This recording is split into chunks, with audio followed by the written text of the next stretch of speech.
First fight of the night, we're going to have Diego Lopes taking on Steve Garcia in what will be an absolute banger.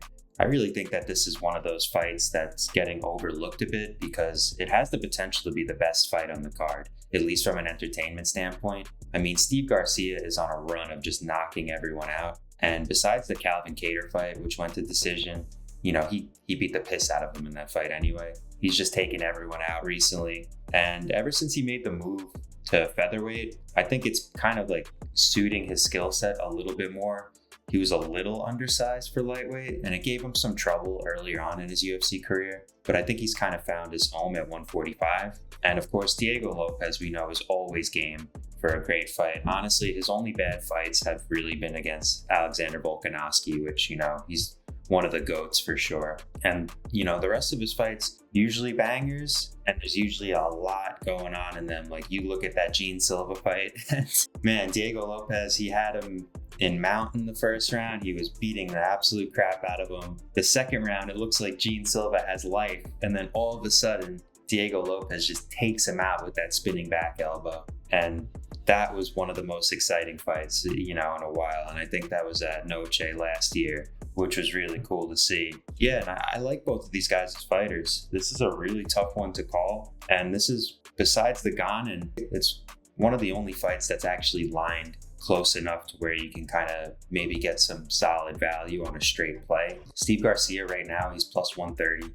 A little bit of money came in on him. And I could see an argument for both fighters. I totally can. But what I will say is, I think Steve Garcia has a little bit more output. And with his southpaw style, he's actually, for who seems like a reckless, crazy guy, he actually has good striking defense, solid takedown defense. And I really don't think this fight's going to hit the ground too much. I think we're going to get a striking battle on the feet. And Diego Lopes has pretty legendary durability. So I think he's going to be able to withstand a bunch of shots. He'll be able to throw some back himself.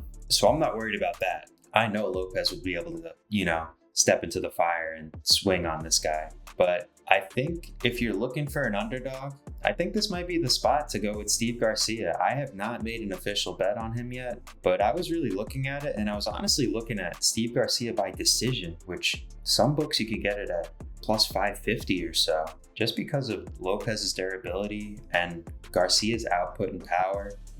I think this could be a really tight fight at maybe a 29-28, maybe even a split. But I think those are two things to look at, would be the Garcia money line as a dog and the decision prop. I know people are going to be thinking like, oh, it's going to be guaranteed violence. I think it is, but I think it's just going to be a war for 3 rounds. Next fight, we have Bo Nickal versus Kyle Daukaus. And to be honest, I get why Bo Nickal's on the card, but this is probably the weakest fight on the card, to be honest. When you really look at it and break it down, there's probably some other cards or some other fights outside of this that they could have brought onto this card, and that would have been more exciting.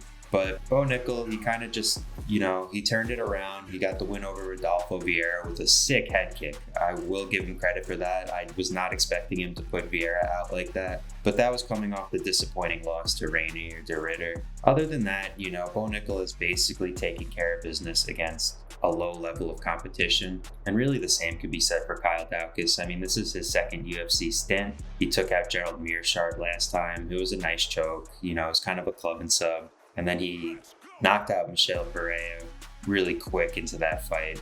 And, these are two veteran guys that are kind of on the downslope. I think Daukaus has kind of, found himself, and he's definitely a competitive middleweight at this point in the UFC. I just don't know how he's going to be able to stop the overall game of Nickal. I think Nickal's a much more improved striker lately. He has good striking defense. He obviously is going to have the wrestling advantage, and I know everyone's going to say the Darce Knight and Daukaus might be able to snatch up a neck. That's possible, but I also don't think he has great subs from his back. It's really more of a front choke sequence that he gets. So if Nickal's able to just slam him, wrestle him down, and get towards side control and into half guard even, I think he's just going to control the fight on the ground. I really like the over 1.5 in this fight. The problem is it's absolutely juiced, and it seems like everyone is on it already. I saw it at 170, minus 170. than minus 175. It might even be at minus 180 at this point. But I think that it makes sense to feel that way. Bo Nickal is pretty durable. I think his wrestling really will be able to slow down the fight. And I think Daukaus is just, probably an improved fighter at this stand in his career where he's going to be able to just maneuver his way through the early rounds. We could even see sort of a low-paced kickboxing fight for a while as these guys try to figure it out on the feet. And I think Bo Nickal has improved a lot there. I think his hands are better. He's got some kicks now, as we've seen. So for me, the pick is Bo Nickal. I haven't decided if I'm going to throw him in a parlay or anything because it's tough to do. And like I said, that over 1.5 is probably the best look so far. Other than that, if you're taking a long shot attempt on Daukaus, maybe you play the finish prop. Maybe you play Daukaus by sub. I just think that Bo Nickal is going to be a little bit too much for him. This has to be kind of a setup for the White House card. They want to have Bo Nickal on it. They wanted to give him a winnable matchup. I just don't think it's necessarily that exciting of a matchup. And then next fight is just a weird sort of banger.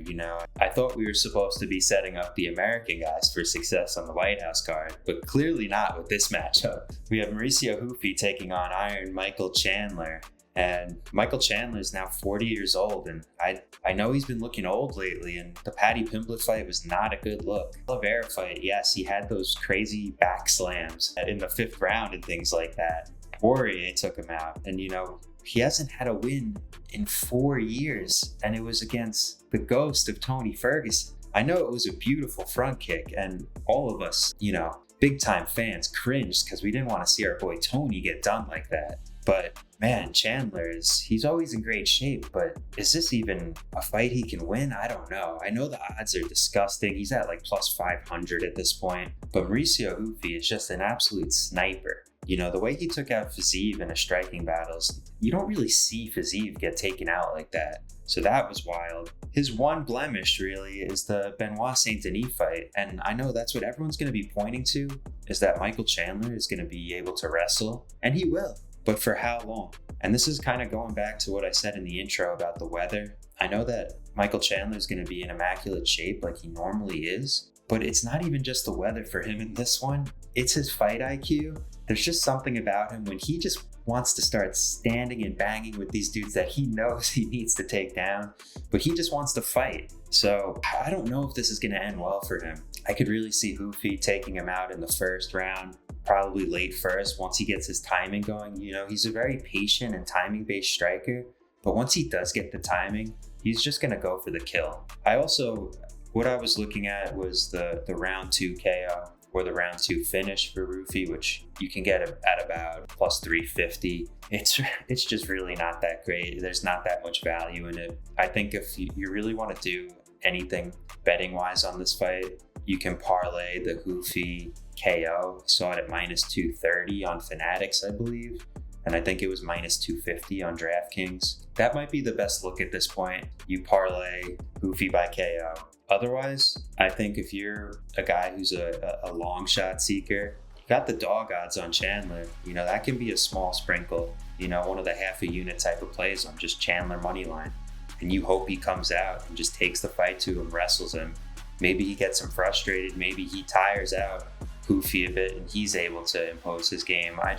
At 40 years old, you're going to see this over and over again on all of my videos. I really don't like backing older fighters, especially when we're talking about lightweight division and under. Once these guys hit 36 or 37 in these lighter weight divisions, you start to see that decline. And with Chandler being 40, I know he's fought elite competition, but we've already seen that decline. So I'm going to go with Ruffy by KO. Next fight, and this was the one that they just threw onto the spot, and I got to pull up some of the odds on this one.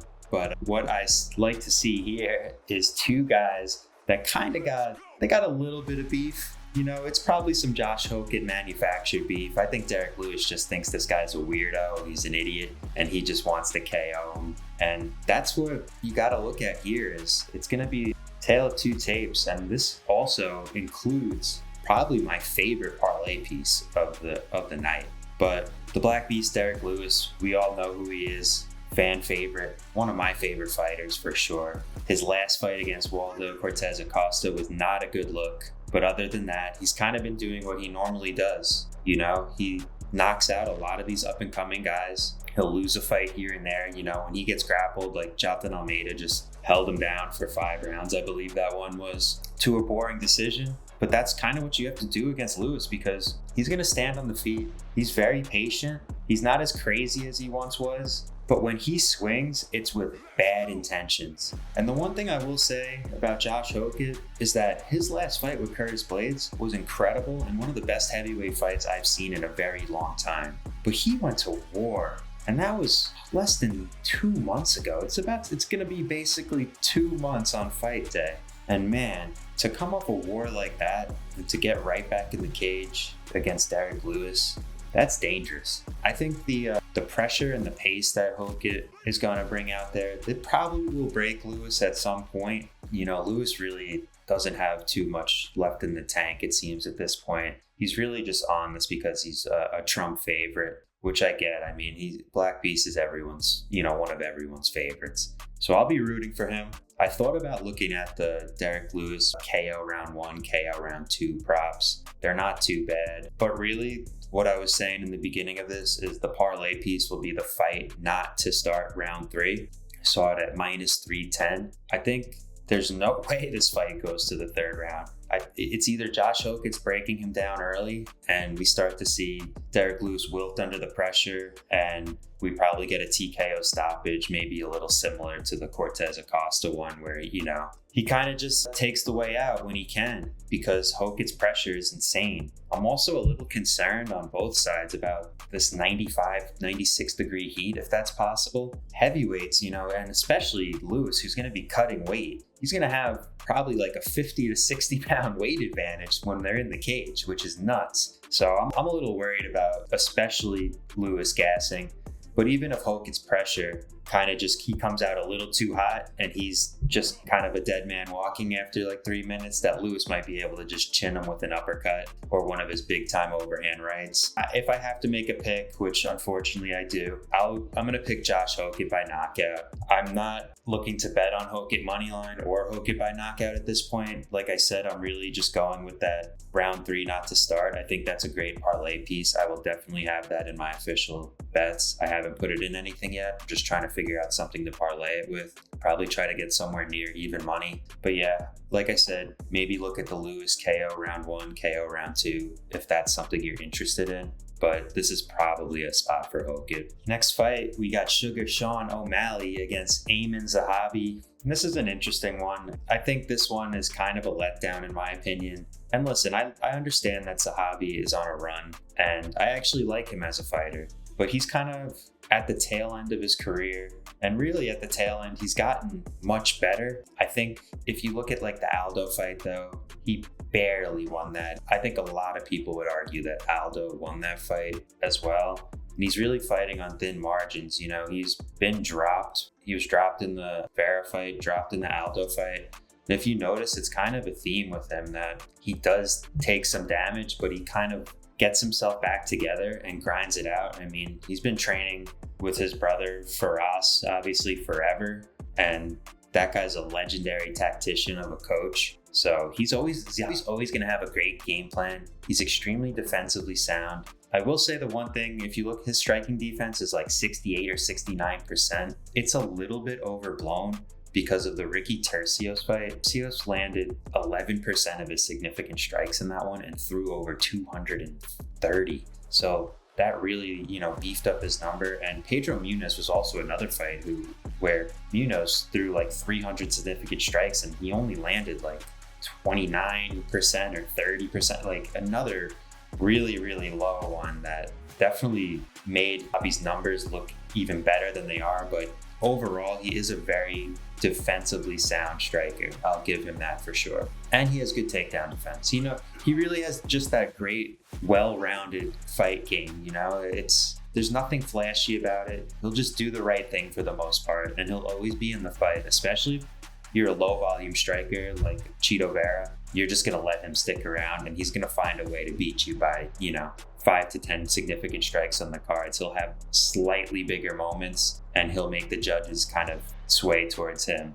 just by being the guy with a little bit more activity. Sugar Sean O'Malley, everyone knows him. He's an awesome fighter. He's very exciting. You know, the series he had with Merab, those 2 fights, those were a tough look for him. But that was really like kind of his kryptonite of a matchup. Other than that, you know, he's kind of just been doing what he's always going to be doing, which is just styling on people on the feet. He throws a little bit. He's going to be throwing more volume than Zahabi, I would assume, in this one. That's going to be his best path, is to use that long jab that he has. He's got a very good reach. You know, he'll have like a 3.5-inch reach advantage in this one. He's got the height advantage as well. So we definitely could see him try to use some of those kicks if he can, you know. He's got a good body kick. He doesn't really use it that often. Good front kicks. But I think this is definitely a setup spot for O'Malley, and they could have got him maybe a better matchup. Sandhagen would have been cool, but I still think this will be a banger. I could really see O'Malley knocking him out or winning on points. So that's where it's tough. If you want to just play the money line in a parlay, I think that's very good. But you could also look for the double chance if you do a KO or decision for O'Malley. Maybe you get a little bit better odds. Instead of being -400, you might get like -350 on some books. I just don't think there's too much to say about this fight. I just think O'Malley's the better striker, and this is a striking fight. So he's going to have to attempt to make this dirty in the clinch. And every time he does that, he's probably going to have to take some punishment on the way in. And here we go. We get to the first of 2 championship fights, and this will be for the interim heavyweight championship. And that's going to be Alex Poatan Pereira versus Ciryl Gane. And I will say, Poatan, you know, he's absolutely one of my favorite fighters, and I understand why he's probably one of everyone's favorite fighters. He's just come into the sport, and all he's done is essentially destroy everyone. And every time he has a setback, he just comes back even better. You know, when he got knocked out by Izzy, when he lost to Ankalaev, he just came back, and, you know, he'll get his redemption. And what we're looking at right now, though, is a guy who could become a 3-division champion in the UFC after having an incredible kickboxing career. You know, I mean, at this point, it's pretty safe to say that he's a combat sports legend, win or lose in this fight. You know, he has done so much in his career, and I know he's getting up there in age. He's almost 39. I think he'll have the power. I'm a little bit worried about him beefing up to heavyweight so quickly after the Ankalaev fight at 205. I know he's always been a big 205er. He was obviously a gigantic 185er. But now we're at heavyweight, and you're going against a guy in Ciryl Gane who, this guy's moving like a middleweight at heavyweight naturally. You know, he's extremely athletic. He's very, very good on the feet. His footwork is awesome. And what he was doing against Tom Aspinall, when I was watching that fight, I was like, wow, he's about to take Tom out. It might be a decision, but he's about to rip that title off of his belt, off of his waist, you know, and carry that belt home. But man, it was unfortunate with the foul. I mean, Gane's been a guy he's had some fouls in his day too. So I know that one upset people. It upset me too, because I wanted to see the conclusion of that fight. It was going to be a good fight either way. You know, he had that split with Volkov that everyone kind of just felt was a Volkov win. Beating up Spivak is, you know, you should do that. The John Jones fight, obviously. Tuivasa one, he even got clipped by Tuivasa in that one. So he's shown a little bit of durability, because the only thing Tuivasa could do, especially at that time, 3+ years ago, was throw a haymaker. I don't know. I'm just worried about Gane's footwork. I think this might be like a tactical kickboxing match. Pereira probably needs to get those low kicks going. I even wonder if he can kind of get like to some clinch spots where Pereira can throw some knees. I know that's not necessarily his bread and butter. He's going to want to stand at distance, kind of keep those hands down and wait to find that timing for that hook. But man, it just seems like a tough thing to do against Ciryl Gane, he's light on the feet. He's a very good kickboxer. And, you know, he has a little bit of a reach advantage. I think size-wise, they're going to look just about the same. I've been having a real tough time with this fight. And I think it's because it's hurting me to go against my boy, Poatan. But I just have a feeling Ciryl Gane's going to win by decision. And I think he gets it 48-47, 49-46. And there are going to be a lot of rounds that are marginal that people might argue after the fact that Pereira could have won based on maybe damage and things like that. But yeah, Ciryl Gane by decision, painful. Let me just get away from this one. I don't even want to look at it anymore. And then our main event, where seems like we got a little bit of bad blood going. Who knows if it's fake? You know, we just had the Strickland and Hamza bad blood that these guys were hugging it out instantly, you know, tapping gloves before the fight. All of a sudden, they're boys. We get it. It's a show. But it seems like Ilia Topuria and Justin Gaethje might have some legitimate beef, and I don't know if Gaethje's doing the right thing to poke the bear with Topuria. I just know that Gaethje just doesn't give a shit. He's extremely game, and what he wants to do is just go out there and put on an absolute show.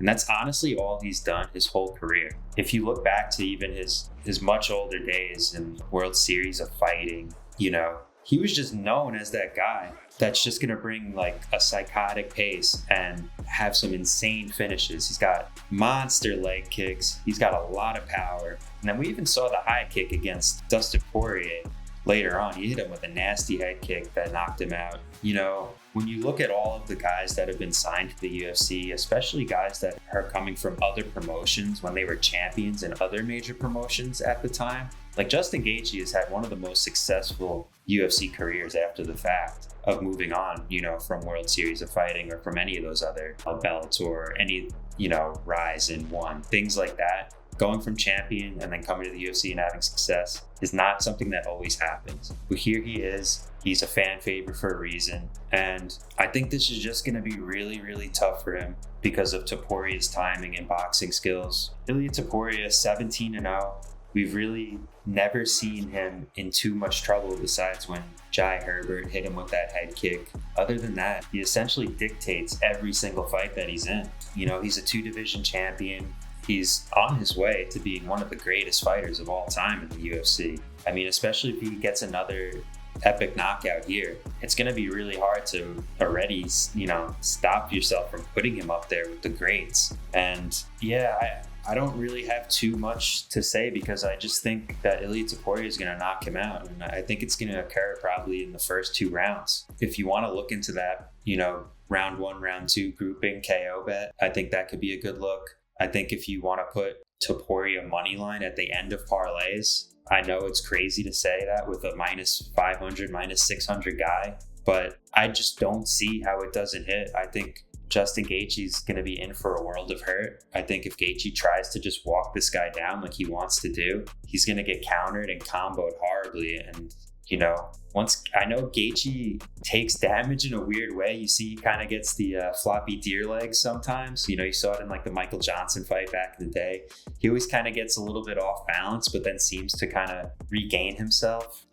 I'm afraid of what Max Holloway was able to do to him at the end of that fight to what Ilia Topuria could be able to do to him. And now that Gaethje's getting a little older, I don't know how much is left in the chin or how much is even left in his brain to not just shut down instantly when he gets hit with a really clean shot. So we'll see. I really think this is an Ilia Topuria easy smash spot for a KO. I saw the KO at minus 240. I know there's people who are saying, take a look into him by sub, sprinkle the sub. I know he comes from a grappling background and used to be a grappling heavy fighter. We just don't see it much from him anymore, you know? He really just wants to get those hands working. I think he even just uses his grappling and his takedown defense as a way of just keeping so much confidence in his hands.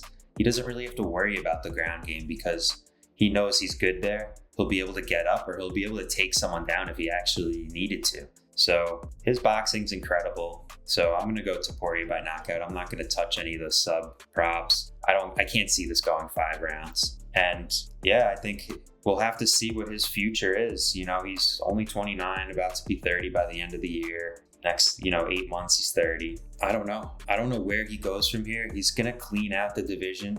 They probably give him Aiemann, or maybe they even look into that super fight with Islam Makhachev. But yeah, Topuria, I think he's going to be, when it's all said and done, he's going to be one of the GOATs. So I got to go with Topuria, of course, here. So yeah, I mean, this was a quicker breakdown than normal, 7 fights, but it makes sense. I kind of like that format for a card like this. They don't need to put too much fluff on it. You know, there's no reason. You just go, boom, all good fights. Like I said, maybe the Bo Nickal and Daukaus fight is probably going to be one of the bigger letdowns of the 7-fight card. But other than that, I mean, everything else should be pretty awesome either way. Yeah. So we're going to find out soon what goes on, where these titles go. And then we're going to also see some big movements in the rankings. I mean, if Hokit has another insane performance and Tom Aspinall's not ready, he might just jump the line to fight for that title. And then I know O'Malley, if he can get a statement win, he's right back in the mix. And then you get like a little interesting dark horse for that lightweight division in Mauricio Ruffy. If he gets a crazy knockout, maybe he's one of the next guys to fight Topuria, because that could be an insane striking battle. So we'll see. Once again, make sure you hit the like button, you subscribe, you check out my social media pages at The Gambling Ram on Twitter. And yeah, we will be back with some more videos, but hopefully we get an awesome card. Maybe I'll do another small breakdown after the weigh-ins occur. But yeah, anyway, thanks for watching, and we'll see you next time.